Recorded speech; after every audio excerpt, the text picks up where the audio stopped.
شروع اللہ کے نام سے جو بڑا مہربان اور نہایت رحم کرنے والا ہے۔ السلام علیکم معزز سامعین، آج کی اس ویڈیو میں ہم صحیح البخاری سے حدیث نمبر 1 سے 3 تک بیان کرنے جا رہے ہیں۔ ورقہ بن نوفل کون تھے، یہ آپ جان سکیں گے حدیث نمبر 3 میں۔ اگر آپ کو آج کی یہ حدیثی ویڈیو پسند آ جائے تو برائے مہربانی اس اسلامی و اصلاحی چینل کو سبسکرائب اور ویڈیو کو لائک، کمنٹ اور شیئر ضرور کیجیے گا۔ جزاک اللہ خیرن کثیرا۔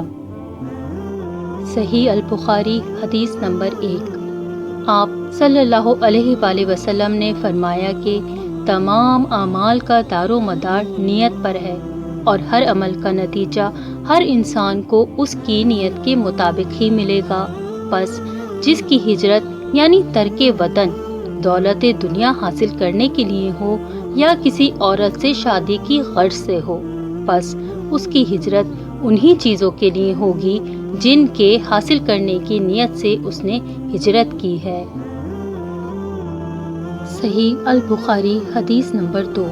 ایک شخص حارث بن حشام نامی نے حضرت صلی اللہ علیہ وآلہ وسلم سے سوال کیا تھا کہ حضور، آپ پر وحی کیسے نازل ہوتی ہے؟ آپ صلی اللہ علیہ وآلہ وسلم نے فرمایا کہ وحی نازل ہوتے وقت کبھی مجھ کو گھنٹی کسی آواز محسوس ہوتی ہے، اور وحی کی یہ کیفیت مجھ پر بہت شاق گزرتی ہے۔ جب یہ کیفیت ختم ہوتی ہے تو میرے دل و دماغ پر اس فرشتے کے ذریعے نازل شدہ وحی محفوظ ہو جاتی ہے، اور کسی وقت ایسا ہوتا ہے کہ فرشتہ بشکل انسان میرے پاس آتا ہے اور مجھ سے کلام کرتا ہے، پس میں اس کا کہا ہوا یاد رکھ لیتا ہوں۔ حضرت عائشہ رضی اللہ تعالیٰ عنہ کا بیان ہے کہ میں نے سخت کڑاکے کی سردی میں حضرت صلی اللہ علیہ وآلہ وسلم کو دیکھا ہے کہ آپ صلی اللہ علیہ وآلہ وسلم پر وحی نازل ہوئی، اور جب اس کا سلسلہ موقوف ہوا تو آپ صلی اللہ علیہ وآلہ وسلم کی پیشانی پسینے سے شرابور تھی۔ صحیح البخاری حدیث نمبر 3۔ حضرت صلی اللہ علیہ وآلہ وسلم پر وحی کا ابتدائی دور اچھے سچے پاکیزہ خوابوں سے شروع ہوا۔ آپ خواب میں جو کچھ دیکھتے وہ صبح کی روشنی کی طرح صحیح اور سچا ثابت ہوتا۔ پھر من جانب قدرت آپ تنہائی پسند ہو گئے، اور آپ صلی اللہ علیہ وآلہ وسلم نے غار حرا میں خلوت نشینی اختیار فرمائی، اور کئی دن اور رات وہاں مسلسل عبادت اور یاد الہی اور ذکر و فکر میں مشغول رہتے۔ جب تک گھر آنے کو دل نہ چاہتا توشہ ہمراہ لیے ہوئے وہاں رہتے۔ توشہ ختم ہونے پر ہی اہلیہ محترمہ حضرت خدیجہ رضی اللہ تعالی عنہا کے پاس تشریف لاتے اور کچھ توشہ ہمراہ لے کر پھر وہاں جا کر خلوت گزین ہو جاتے۔ یہی طریقہ جاری رہا یہاں تک کہ آپ پر حق منکشف ہو گیا، اور آپ غار حرا ہی میں قیام پذیر تھے کہ اچانک حضرت جبریل علیہ السلام آپ کے پاس حاضر ہوئے اور کہنے لگے، اے محمد پڑھو۔ آپ فرماتے ہیں، میں نے کہا میں پڑھنا نہیں جانتا۔ آپ صلی اللہ علیہ وآلہ وسلم فرماتے ہیں کہ فرشتے نے مجھے پکڑ کر اتنے زور سے بھینچا کہ میری طاقت جواب دے گئی، پھر مجھے چھوڑ کر کہا کہ پڑھو۔ میں نے پھر وہی جواب دیا کہ میں پڑھا ہوا نہیں ہوں۔ اس فرشتے نے مجھ کو نہایت ہی زور سے بھینچا کہ مجھ کو سخت تکلیف محسوس ہوئی، پھر اس نے کہا کہ پڑھ۔ میں نے کہا میں پڑھا ہوا نہیں ہوں۔ فرشتے نے تیسری بار مجھ کو پکڑا اور تیسری مرتبہ پھر مجھ کو بھینچا، پھر مجھے چھوڑ دیا اور کہنے لگا کہ پڑھو اپنے رب کے نام کی مدد سے، جس نے پیدا کیا اور انسان کو خون کی پھٹکی سے بنایا۔ پڑھو، اور آپ کا رب بہت ہی مہربانیاں کرنے والا ہے۔ بس یہی آیتیں آپ حضرت جبریل علیہ السلام سے سن کر اس حال میں غار حرا سے واپس ہوئے کہ آپ کا دل اس انوکھے واقعے سے کانپ رہا تھا۔ آپ حضرت خدیجہ کے ہاں تشریف لائے اور فرمایا کہ مجھے کمبل اڑھا دو، مجھے کمبل اڑھا دو۔ لوگوں نے آپ کو کمبل اڑھا دیا۔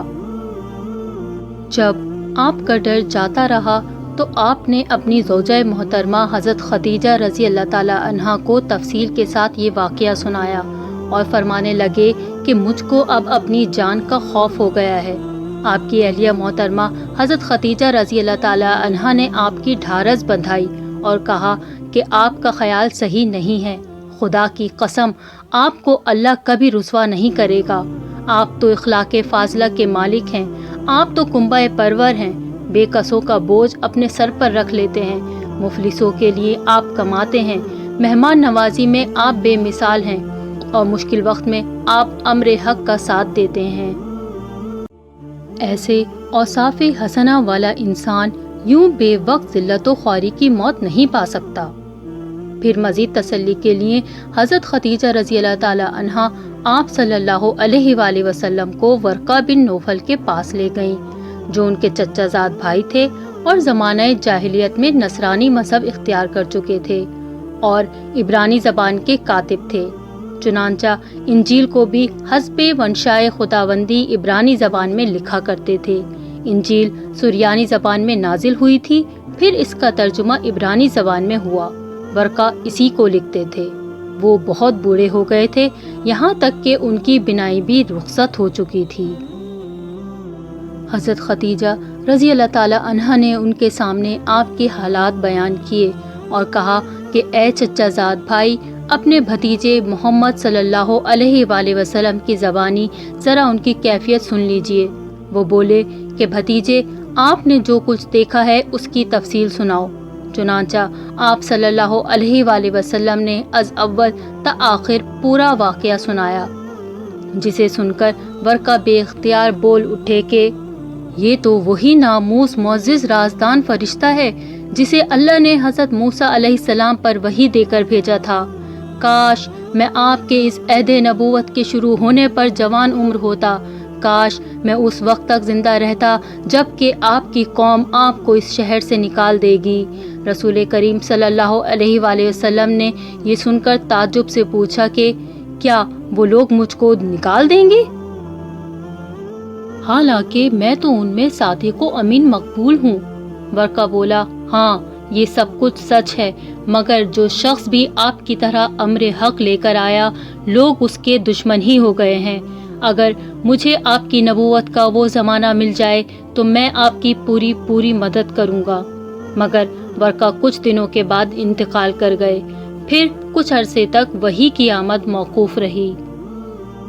محترم ناظرین، اللہ رب العزت کی بارگاہ میں دعا ہے کہ اللہ تعالی ہم سب مسلمانوں کو قرآن اور حدیث کو سمجھنے اور عمل کرنے کی توفیق عطا فرمائے، آمین۔ اللہ رب العالمین کی بارگاہ میں دعا ہے کہ اللہ تبارک و تعالی ہم سب مسلمانوں کو خوب اچھے اور نیک اعمال کرنے کی توفیق عطا فرمائے، آمین یا رب العالمین۔ محترم ناظرین، درخواست ہے کہ اللہ تعالیٰ کے 99 ناموں میں سے ایک نام کمنٹ باکس میں ضرور تحریر فرما دیں۔ اگر آج کی یہ حدیثی ویڈیو آپ کو پسند آئی ہو تو براہ کرم اس ویڈیو کو لائک اور شیئر کر دیجیے اور اس اسلامی و اصلاحی چینل کو سبسکرائب کر لیجیے۔ جزاک اللہ خیرن کثیرا۔ اللہ ہم سب کا حامی و ناصر ہو۔